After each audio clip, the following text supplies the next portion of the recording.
काशा तू खूप नालायक माणूस आहेस, आम्हाला पण फसवतोयस।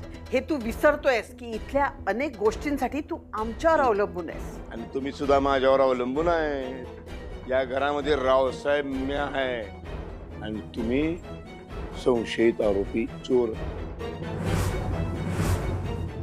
तुम्ही हे समजा जर कुणाला सांगायला गेलात की नाही, कोणी भी तुमच्यावर विश्वास ठेवणार नाही। त्यामुळे गपगुमान जे मिळेल ते स्वीकारायचं आणि माझे आशीर्वाद घेत राहायचं।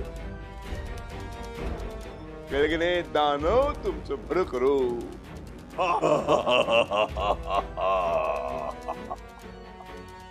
सोपं नाही अंबिका।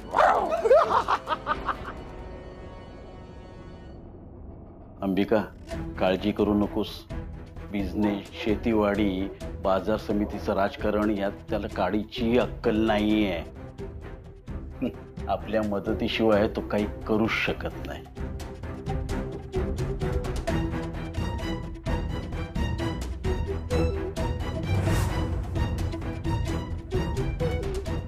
ऐकलं ना त्यांनी? हा, काय करू तुमचं? युवराज, हा नंतर बोलतो मी। ठेव। बोल। आपलं फार्म हाऊस आणि फळबागांचं कंपाऊंड ह्याच्यामध्ये कुठे कुठे रिपेअरिंगचं काम करायचं आहे, त्याची फाईल तुझ्याकडे होती ना? हो का?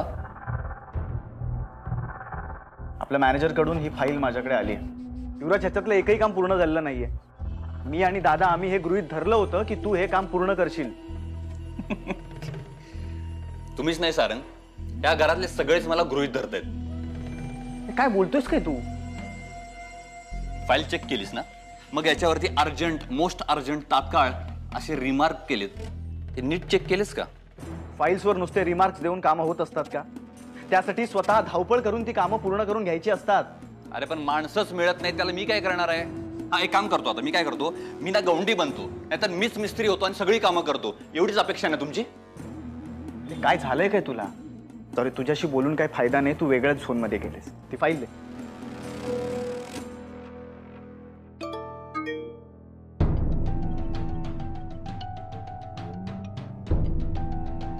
दादानी आता ऑफिस मध्ये बोलवले? दादा, अर्ध्या तासांनी ऑफिस मध्ये ये। ते अजून काम करतायत?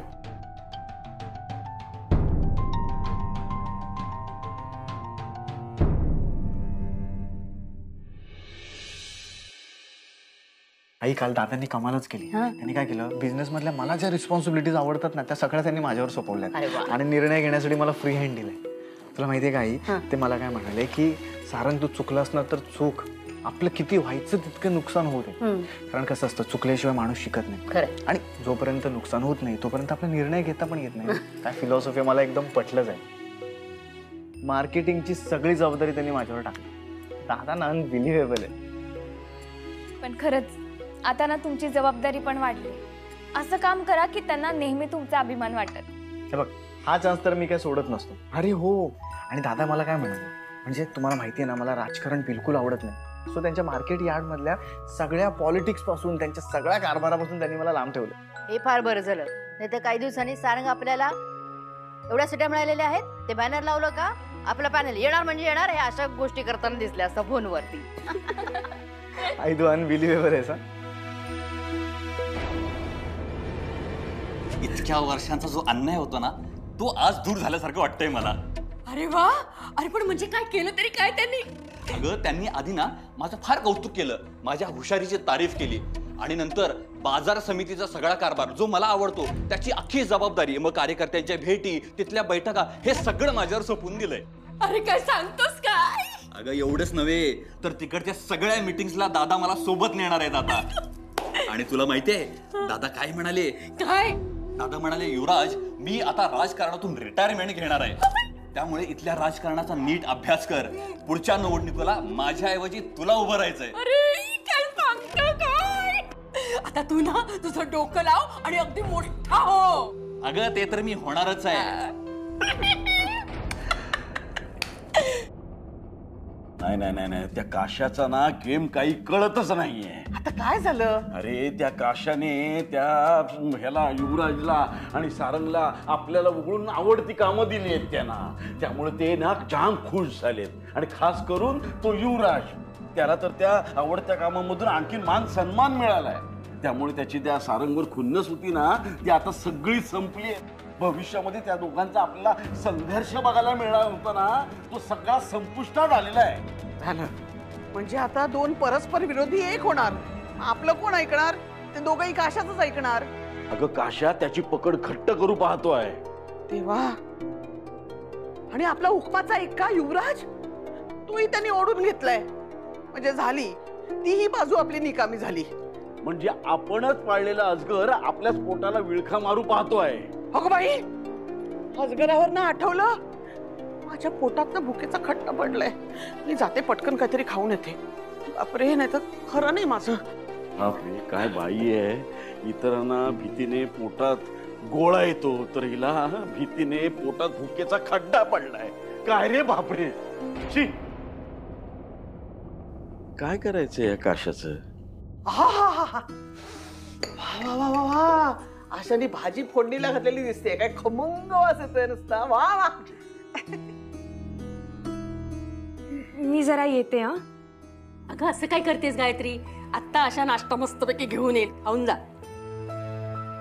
आणि तुला माहितीये का, आशा जो नाश्ता बनवते ना, असा खमंग असतो ना तो. तुझी आई आणि मी असा आडवा हातच मारतो, तुटूनच पडतो. आम्ही बघतच नाही पुढे मागे. काय मला भूक नाहीये आज. मी येते, तुम्ही खा. गायत्री, अगं चहा तरी घेऊन जा. नाही, नको, खरंच नको. ही हल्ली अशी का वागते ना, हेच मला कळत नाही. अगं माधवी, पीठ झालं असेल. पीठ झालं की असंच होतं या. किती बी चमचमीत खायला द्या, पण खावंसच वाटत नाही. हा पित्ताचा त्रास आहे की अजून काही? गायत्रीचा चेहरा तर काही वेगळंच बोलतोय. माधवी, गायत्रीला पित्ताचा त्रास कधीपासून सुरू झाला ग? नाही म्हणजे तिला अशी बाहेर खायची सवयी नाहीये, बाहेरचं काही खाल्लं जात नाही, झोप वेळेवर होते. अचानक हे पित्त कशामुळे नेमका होतो हा पित्ताचा त्रास? म्हणजे तशी कारणं ना खूप असतात. अहो, तुम्हाला आठवतंय का? तुम्हाला नुसतं पाहिलं ना तरी तुमच्या दादाचं पित्त खवळायचं. आठवते का?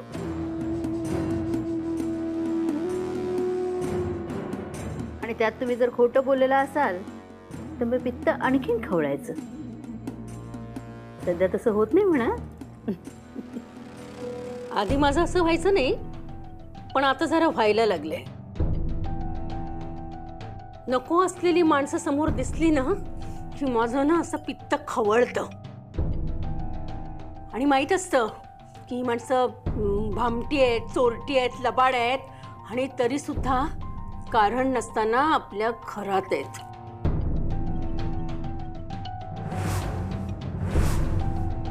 अगं आशा, समदेसने भूक लागली, ये लवकर. तुमचे टोमणे कळतात मला. आता उत्तर देणार नाही मी. तुमची एखादी नस हातात येऊ द्या माझ्या, मग बघा मी कशी एकेकाला रडवते.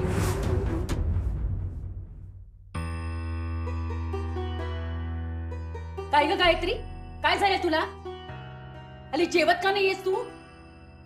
सगळेजण मला विचारत असतात. आई, मी ठीक आहे. ठीक आहे ना, मग खात पीत जा ना जरा.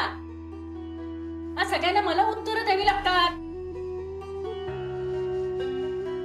मग दोघांकडे बघितलं ना तर मला वाटतं तुम्ही माझ्या राशीला आलेले राहू आणि केतू आहात. तुमच्याकडे पाहिलं की मी ना वेडी होऊन जाईन. काय ग, काय झालं? तुला वेड लागलंय? सॉरी सॉरी, मी जोक मारला. काहीतरी पर्सनल चाललं होतं वाटतं तुमचं. ऍक्च्युली ना मी हे विचारायला आले होते, अरे भाऊ तू हल्ली सगळ्यांसोबत का नाही जेवायला बसत? का म्हणजे अगं ते माझं वजन वाढलंय ना खूप, त्यामुळं ते वाढलेलं वजन कमी करण्यासाठी मी ब्रेकफास्ट सोडलाय. आणि संध्याकाळचं जेवण मी लवकर करतो, त्यामुळं तुमच्या बरोबर जेवायला नसतो मी. हो का? मला वाटतंय भाऊचं काहीतरी गोडा धोडाचं चमचमीत डाएट सुरू आहे वाटतं.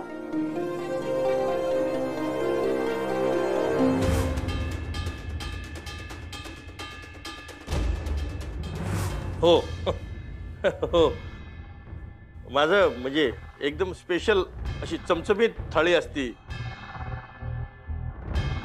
तुम्ही विचार पण करू शकत नाही त्याचा.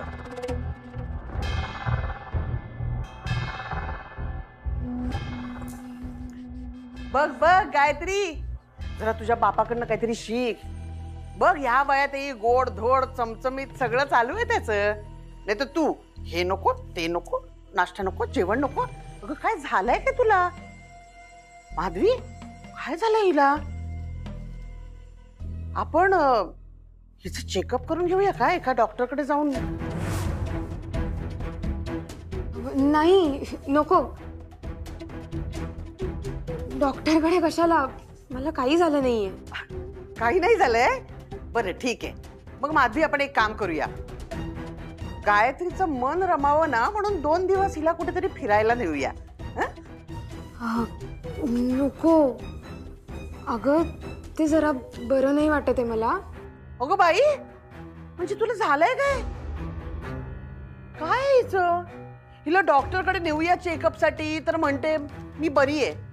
2 दिवस फिरायला नेऊया तर म्हणते माझी तब्येत बरी नाहीये. म्हणजे नेमकं काय होतंय हिला? अहो, काही झालेलं नाहीये तिला. आणि तुम्ही जो काही प्रश्नांचा भडीमार करताय ना, त्यामुळे त्याला काहीतरी होईल. ठीक आहे बाई, ज्याचं करावं भलं तो म्हणतो आपलंच खरं. मी बाई काळजीपोटी आले होते इथे विचारपूस करायला, पण आमच्या माणुसकीकडे कोणाचं लक्षच जात नाही ना. काय करावं? किती ग बाई, किती द्वेष तो.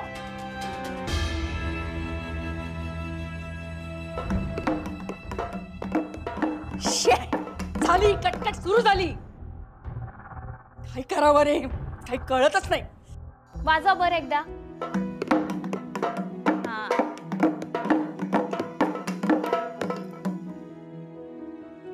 थांब.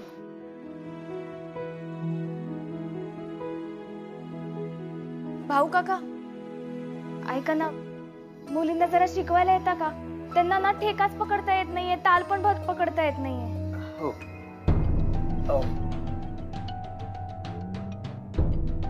नाही नाही, नको. अहो भाऊ काका, भाऊ काका, नाही नको. अहो असं काय करताय?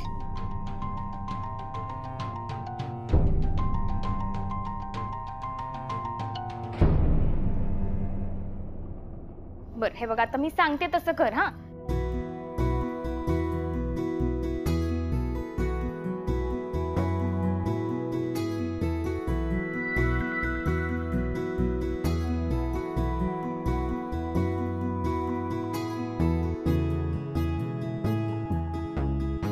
मुक्ताताई, क्लासेस पण सुरू झाले, पण तुम्ही फी बद्दल काही बोललाच नाहीत. तुमची फी किती आहे जरा सांगितलं तर बरं होईल, म्हणजे आम्हाला तशी तयारी करायला बरी. अहो नाही, मला पैसे नको आहेत. त्या मुलींसोबत तुम्ही पालक सुद्धा स्त्रीनं संबळ वाजवू नये, ही जी चुकीची प्रथा आहे ना, थांबवायचा प्रयत्न करतात. हीच माझ्यासाठी सगळ्यात मोठी फी आहे. बघितलं का सरोज वहिनी, अहो फीला घेऊन तुम्ही उगाच घाबरल्या होत्या. अहो मग असं काही असेल तर तुम्ही खुशाल माझ्याशी बोलू शकता. हो, बोलत जाईल. अजून एक बोलायचं होतं. अहो आत्ताच काय म्हणाले, बोला. सोना संबळ शिकते हे तिच्या बाबांना माहित नाही, आणि शक्यतो तुम्ही पण सांगू नका, नाहीतर ते तिची शिकवणी बंद करतील. अहो नाही, तुम्ही नका काळजी करू. आपण योग्य वेळ आली ना की त्यांना समजून सांगूया. नको नको, अहो ते समजून घेणाऱ्यातले नाहीत, तुम्हालाच काहीतरी वाईट साईड बोलतील. त्यापेक्षा जसं चाललंय तसंच चालू द्या. बर ठीक आहे, जसं तुम्ही म्हणाल. मुक्ताताई, माझी एक विश आहे, ती तूच पूर्ण करू शकते. काय? मुक्ताताई, तू उद्या आमच्या घरी यायचं हा, आणि गणपती बाप्पा समोर संबळ वाजवायचा आणि प्लीज नाही नको म्हणू प्लीज. मंजिरी बेटा, अगं त्यांना त्यांचं घर आहे, कामं आहेत, आणि तू असं. नाही नाही ठीक आहे. बरं मी येईन आणि तू बाप्पा समोर संबळ पण वाजवील. ये थँक्यू ताई. तुम्ही दोघं पण जवळच राहता ना? हो, 2 गल्ल्या सोडून. तुम्ही पण नक्की या. मी ह्यांना विचारून बघते, जा म्हणाले तर येईल. देवाच्या दर्शनासाठी कशाला नवऱ्याची परवानगी पाहिजे? अहो, मी तर श्वास सुद्धा त्यांना विचारूनच घेते. सोना संबळ शिकते हे त्यांना समजलं तर तिची शिकवणी बंद करतील. आणि मला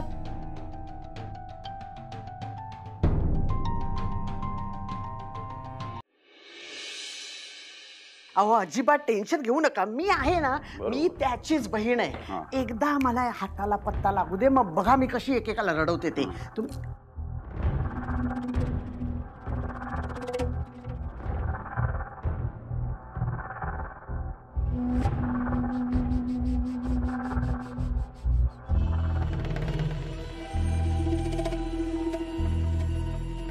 गायत्री,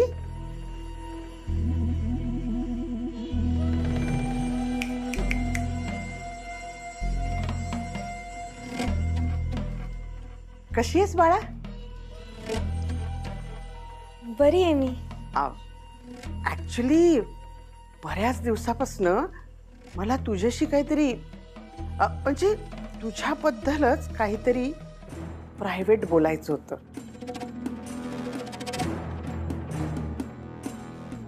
काय बोलायचं होतं?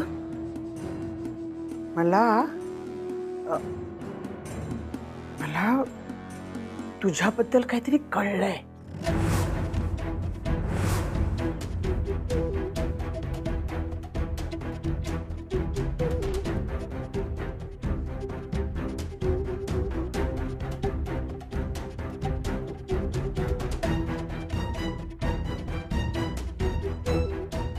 सांग ना, काय कळलंय?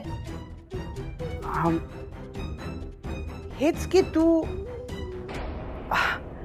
अरे अहो, तुम्ही आठवण करायची ना मला. फोन करायचा आहे आपल्याला. फोन करायचा होता एक अर्जंट. हा फोन मोबाईल राहिला वाटतं रूम मध्ये. आलेच. चला हो, नंतर बोलते मी. काय समजलं असेल आत्याला? तुला गायत्री बद्दल काय कळलंय का? नाही हो, मी आपलं फक्त अंधारात बाण मारला आणि बरोबर नेम लागला. मला वाटतं नक्की काहीतरी गुपित आहे. बघितलं नाही का, मी जेव्हा तिला म्हटलं की मला तुझ्याबद्दल काहीतरी कळलं, तिच्या हातातली वही ठपकन खाली पडली आणि मी जेव्हा उचलायला घेतली तेव्हा पटकन तिने ती उचलली. मला वाटतं या गुपिताचा काहीतरी त्या वहीशी संबंध आहे. मी शोधून काढणार. आणि हो, ह्याच्याबद्दल मुक्ताला नक्की माहिती असणार. दोघी आजकाल सारख्या एकत्र असतात. चला. मला दिवस गेले ते आत्याला कळलं असेल तर? असंही माझ्याकडे काय दुसरं लपवण्यासारखं? आत्याला कळलं असेल तर काय करेल ती? यार मुक्ता, अगं आपण गायत्री बद्दल आई आणि दादांपासून अजून किती दिवस लपून ठेवायचंय? बघ, हे आपल्यासाठी जेवढं त्रासदायक ठरतंय ना, त्यापेक्षा कितीतरी जास्त डेंजरस आपल्या गायत्रीसाठी आहे. आणि हे सगळं जेव्हा भाऊ काका आणि माधवी काकी ह्यांना कळेल ना, तेव्हा त्यांना काय वाटेल? अगं कसे रिएक्ट होतील ते? तुमचं म्हणणं मला पटतंय, पण का कोण जाणे, मामा मन मला सांगते की ऋषी लवकरच परत येईल. एकदा का तो परत आला ना की नवरात्रीच्या आधी आपण सगळ्यांना विश्वासात घेऊन त्यांना सांगून टाकू. आणि मोठ्यांना आधी सांगू, मग दादांना सांगू. म्हणजे दादांना सांगताना एक व्यक्ती तरी आपल्या बाजूने असेल. पटतंय मला तुझं बोलणं. आपण असंच करू. तुम्हाला अजून एक विचारायचं होतं. बसा ना. बस, बोल ना. अहो, ती संबळ शिकायला येते ना मंजिरी, तिनं मला तिच्या घरी गणपती बाप्पाच्या दर्शनाला आणि संबळ वाजायला बोलवलंय. मुक्ता म्हणजे गणपती दर्शन वगैरे ठीक आहे, पण संबळवादन? तिनं एवढा हट्ट केला. ती म्हणाली की जर तू आमच्या बाप्पासमोर संबळ वाजवला ना तर त्याला लय आनंद होईल. एवढ्या गोड कारणाला मी नाहीच म्हणू शकले नाही. नाही मुक्ता, माझी परमिशन नाही आहे, तू नाही जायचंस तिथे. ठीक आहे, म्हणजे तुम्ही म्हणत असाल तर.